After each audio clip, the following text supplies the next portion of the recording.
Hey everybody, Chief Meteorologist Brad Panovich here, getting ready for the weekend. We've got weekend plans, so we've got some rain on the way. People worried about that, and we have a solar eclipse, so people want to see some sunshine so we can actually see that partial solar eclipse.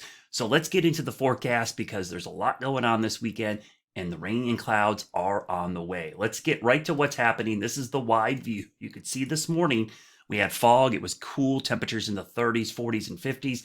But here comes our storm system. Look off towards the west. You can clearly see it. This is going to be the front that's heading our way. But what's interesting is moisture beginning to get pulled up from the south. There's a weak area of low pressure over northern Florida that's still kind of sitting there. So some of that influence is going to be traveling north. Now, during the day today, today is going to be a gorgeous day. Honestly, lots of sunshine. Temperatures could get close to 80 degrees because of all the sunshine. But then the clouds will really start to thicken up later this evening. So today, no worries at all. It's all going to be about this front as it pushes our way. So let's get right to the futurecast. All right, so we'll get right to the futurecast here. We'll go through time. I'm going to go through a couple frames here. We'll get into about 4 o'clock this afternoon. A couple things you notice right off the bat. Not much rain in our area, but South Carolina heads up. You're going to see some rain. By 6 o'clock, I do expect clouds will start to move into the region. So those high school football games, if you're south, I would bring the umbrella and poncho just in case because some of these scattered showers might get up here in time for the first couple of games of the night. But as we get later, after 10 o'clock, that's when we start to see the scattered showers develop. And again, they'll be really scattered. I think that's the thing to emphasize. Not widespread, but scattered. We get into the overnight hours. We'll get until about 2 o'clock in the morning. Actually, that low pressure system to the south is actually helping to kick off more showers across our area. And in fact, that low pressure might end up being the biggest driver of the shower activity overnight. This is 3 o'clock in the morning, Saturday morning.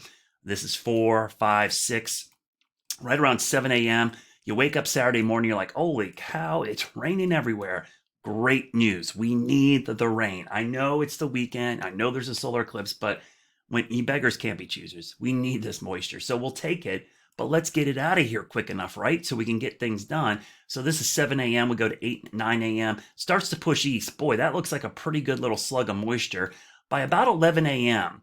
So this is the good news. The rain starts to move out by the middle of the day and drier air will be filtering, but the front itself is right here. But if we can get the winds to switch around, remember, low pressure spins counterclockwise. So the fact that the winds shift like this actually is a drying flow. So even though the front is still here, this should allow for downsloping. And what I mean by that is winds coming out of the mountains. The air sinks, it compresses, it heats, and it dries things out. So that should allow for some clearing. By about 1 o'clock, we're still on the back edge, which is a little worrisome because that would mean clouds are lingering. And again, the peak of the eclipse is right around 1:16.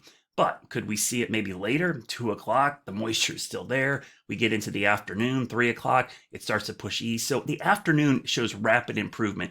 It's all going to be about timing and the speed of the system. Now the front tries to move through later in the evening. If we get some sunshine, it might allow for 1 or 2 isolated little showers to pop up as it pushes through. So don't be surprised if even in the evening, there's at least a 20-30% chance of a stray shower with the front. And then it pushes through. And what you're seeing back here is northwest flow. That's cold air. That's some really cold air moving into the mountains and everywhere else. And that's what drives some of the rain up there. So let's talk about the eclipse. When is it going to happen? So partial eclipse starts at 11:50 a.m. Probably not great news for a lot of us because that is not looking like it's going to be visible. Peak eclipse is going to be right here. And I'll show you the timing. This is really let me turn this off real quickly. I zoomed in on it for you. Let me show you the peak eclipse. So we'll get right to the peak eclipse. So peak eclipse is going to happen right there, 1:16 in the afternoon. That's what we're going to see it, but it will happen, and we'll see this part of the sun get obscured by the moon's shadow as it pushes over the area. So that's what we're going to see right about here. So this is a 1:16 in the afternoon. So we want it to be somewhat clear right around this time. Does it have to be clear the whole time? No, but we just need a break, right, to see the sun. So the end of the eclipse is going to happen around 2:45. So that's why we have a window there where if we can get some sunshine or some breaks, at least just to get a glimpse of it. And remember, you're going to need your eclipse glasses. So make sure you got these ready to go, or a filter. You're going to want to put these bad boys on and look at up there and hopefully just get a glimpse of it. And then maybe it goes back behind a cloud. So let's look at that cloud cover. So obviously cloud cover is going to be a big deal. We see the clouds moving in tonight. We'll go into tomorrow. Let's cut right to the chase. We'll get to tomorrow. This is around 11 a.m. Okay, if you remember, the peak of this is 116, but the partial starts about 11:50.